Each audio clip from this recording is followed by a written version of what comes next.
Гласот на Америка на македонски. Преку една деценија вашиот прозорец кон САД. А сега, директно од студиото во Вашингтон.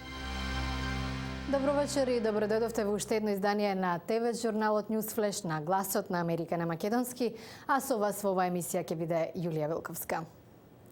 Председателот Барак Обама го номинираше Пол Волер за нов амбасадор во Македонија. Јапонија информации за нова експлозија во нуклеарна постројка. Американската државна секретарка Хилари Клинтон патува за Франција, каде со европските представници ќе разговара за Либија. Со овие вести ја започнуваме емисијата. Белата куќа го номинираше Пол Волер за нов американски амбасадор во Македонија. Волер сега е заменик извршен државен секретар во Стејт департментот, а своевремено беше и заменик шеф на мисијата на амбасадата на САД во Скопје. Бил и на дипломатски позиции во Букурешт, Москва и Никозија.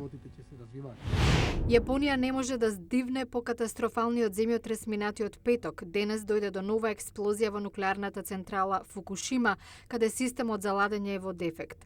Властите веруваат дека не дошло до значителен бран на радиација, но се уште немаат контрола врз постројката. Веќе беа евакуирани 200.000 лица околу Фукушима и другите нуклеарни централи. Вкупниот број на загинати во земјотресот се очекува да достигне над 10.000. Американската државна секретарка Хилари Клинтон денеска заминува за Франција на дводневни средби посветени на ситуацијата во Либија. Таа ќе се сретне со европски представници и либиски опозициони водачи. Обама бара Конгресот да воведе образовни реформи за подобра подготовка на американските ученици и студенти за идните работни места. Тој бара новата легислатура подобро да ја промовира одговорноста, реформите и резултатите во образовниот систем. Портпаролот на американскиот Стејт департмент Пи.Џеј Краули поднесе оставка откако на јавна трибина критикуваше како Пентагон го третира американскиот војник, обвинет дека доставил строго доверливи документи до интернет страницата Wikileaks.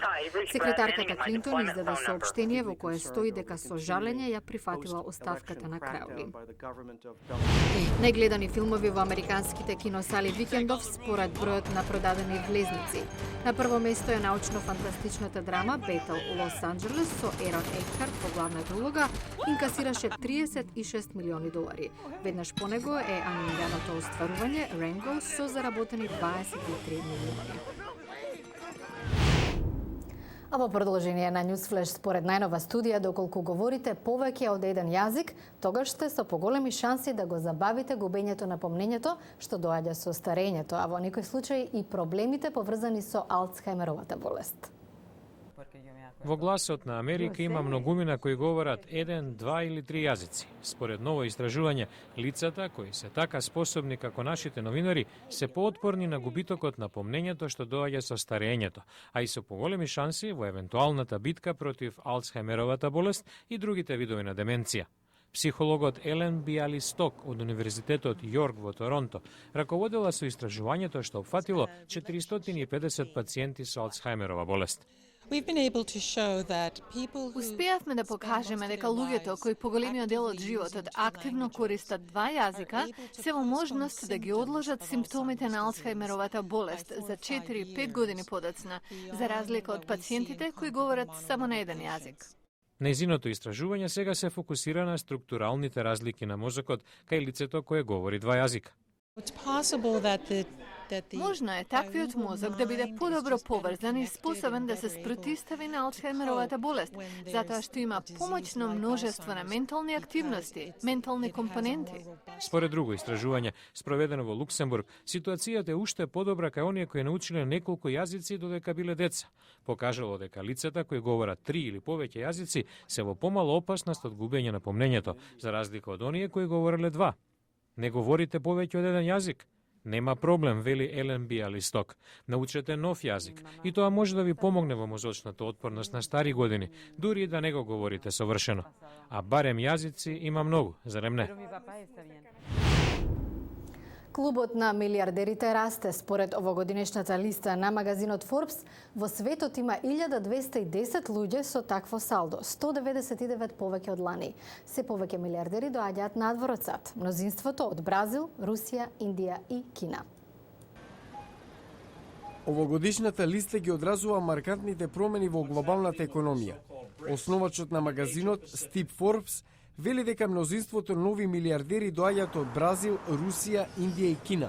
In terms of Asia Pacific, the number of recent billionaires is Во Азиско-Пацифичкиот регион бројот на милиардери е зголемен за 40%, во Русија од 61, сега има 102 милиардери, во Бразил од 18-30. Ова покажува дека има динамика во светската економија, но дека не е во САД или Западна Европа.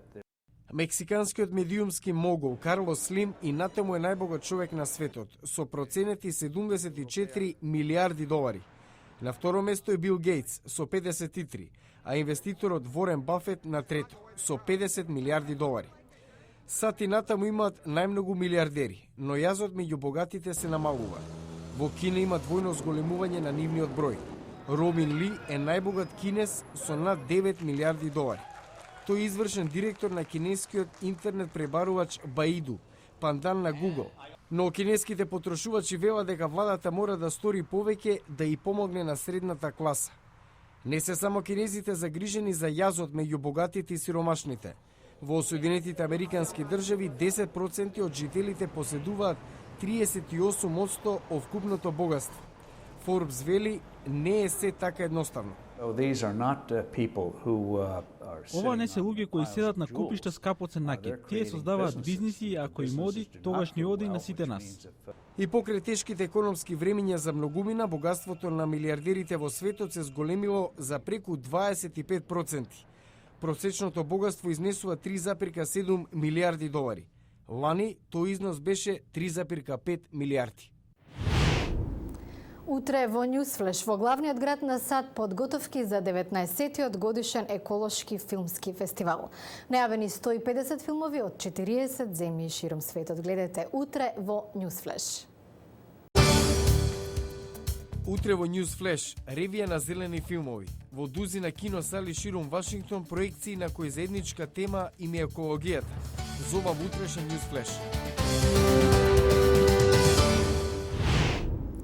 Од студиото во Вашингтон ова беше Ньюсфлеш на Гласот на Америка на македонски, а јас сум Јулија Велковска. За најново од САД и светот појдете на нашата веб страница glasnaamerika.com. Во меѓувреме ви благодарам на вниманието и пријатна вечер.